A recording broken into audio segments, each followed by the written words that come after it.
Bir yapay zekaya Yunus Emre'nin bu dörtlüğünü verdiğinizde o ne görür?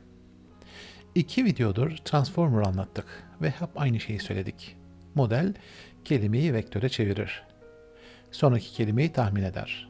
Bu tam olarak doğru değil. Model kelime görmez. Herhangi bir yapay zekaya bir cümle yazdığınızda o cümle modele ulaşmadan önce parçalara bölünür. Bazen bir kelime tek parçadır, bazen ikiye, üçe kırılır. Bazen iki kelime yapışır. İşte bu parçalara token denir. Peki metni neden olduğu gibi vermiyoruz da parçalıyoruz. Ve bu parçalara kim karar veriyor? Bu videonun konusu bu. Token. En basit fikir. Harf harf verelim. Sözlüğümüz 30-40 karakter olur. Her metni yazabiliriz. Ama iki sorun var. Birincisi dizi çok uzun olur. Ve birinci videodan hatırlayın, attention'da herkes herkese bakar. Dizi 10 kat uzarsa hesap 100 kat büyür.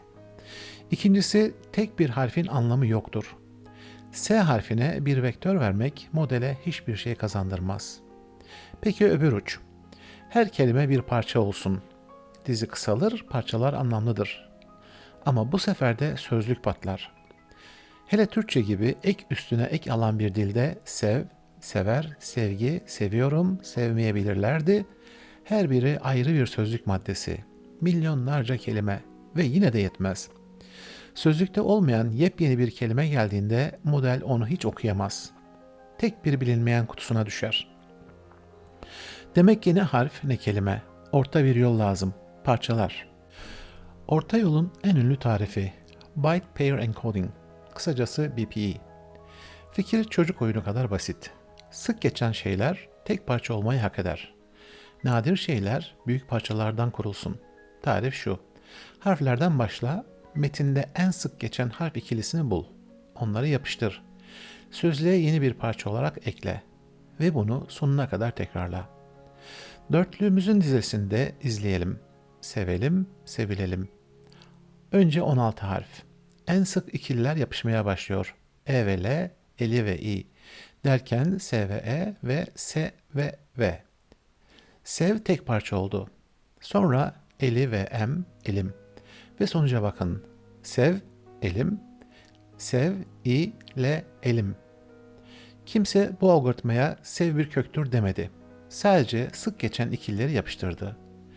Ve dilin kökünü, ekini kendiliğinden buldu. Gerçek modellerde tam olarak bunu yapar. Tek farkla internet kadar metinle ve sözlük 50-100 bin parçaya ulaşınca dururlar. Parçalara ayırdık. Peki model bunlarla ne yapıyor? Sözlük aslında numaralı bir listedir. Her token'ın bir sırası var. Sev 26 numara, elim 27. Yani tokenizer'dan çıkan şey kelime bile değil, sadece bir sayı listesi. Model başka hiçbir şey görmez ve birinci videoyu hatırlayın. Her numara embedding tablosunda bir satırı seçer. Token'ın vektörü ikinci videoda model boyutunu sayarken V çarpı D'lik embedding tablosu demiştik. İşte o V bir sözcüğün boyu. Güzel taraf şu. Sev tek bir satır, sevelim de, sevilelim de aynı satırı kullanır. Model sevmekle ilgili öğrendiği her şeyi iki kelime arasında paylaşır. Kelime düzeyinde bu iki kelime birbirine tamamen yabancıydı. Token'ı bilmek, yapay zekanın bazı meşhur tuhaflıklarını da çözer. Modele Strawberry'de kaç tane R var diye sorarsanız yanılabilir. Çünkü o kelimeyi hiç harf harf görmedi. Onun gördüğü str, aw, berry gibi bloklar. Harfler bloğun içinde gömülü. Bu bir zeka sorunu değil, görme sorunu. İkincisi, tokenizer'lar çoğunlukla İngilizce ağırlıklı metinle kurulur. O yüzden aynı anlamdaki cümle Türkçe'de daha çok parçaya kırılır. Aynı soru için daha çok token, daha çok hesap. Ve üçüncüsü, yapay zeka fiyatları hep milyon token başına yazılır. Bağlam penceresi tokenla ölçülür. Artık o sayacın tam olarak neyi saydığını biliyorsunuz. Kulağa mühendislik harikası gibi geliyor ama bütün bu anlattığım sözlüğü kurmak dahil aşağı yukarı 40 satır Python. Çekirdeği şu birkaç satır. İkilileri say, en sık olanı bul, yapıştır, tekrarla. Kodun tamamını GitHub'da paylaşıyorum. Linki açıklamada. Dilerseniz indirip kendi metninizle onaylayabilirsiniz. Ama kodu ekranda okumak başka, çalışırken görmek başka. Şimdi çalıştıralım. İşte dosyamız aşağı yukarı 40 satır. Önce dörtlüyü harflere böldük. 19 karakterlik sözlük. Şimdi eğitim. En sık ikili yapışıyor. El, eli, al. Bakın alım çıktı. Olalım ve tutalımın ortak kuyruğu. Ve sev ve elim.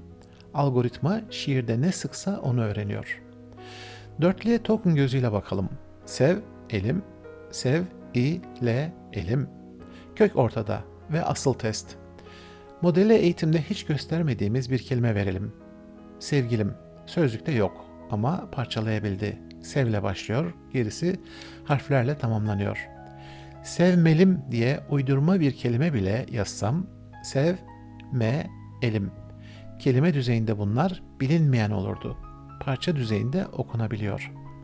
Son tabloya bakın. Karakterle dizi 68 parça. Kelimeyle sözlük sonsuza gider. BPI ikilisinin ortasında duruyor. Model kelime görmez, token görür.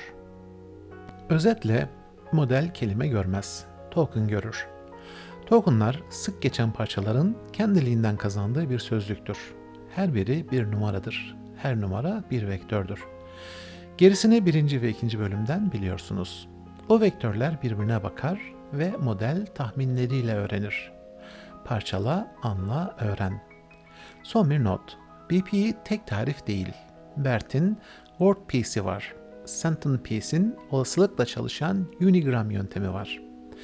GPT'lerin harf yerine byte'dan başlayan byte level BP'si var. Ama hepsinin altında yatan aynı fikir.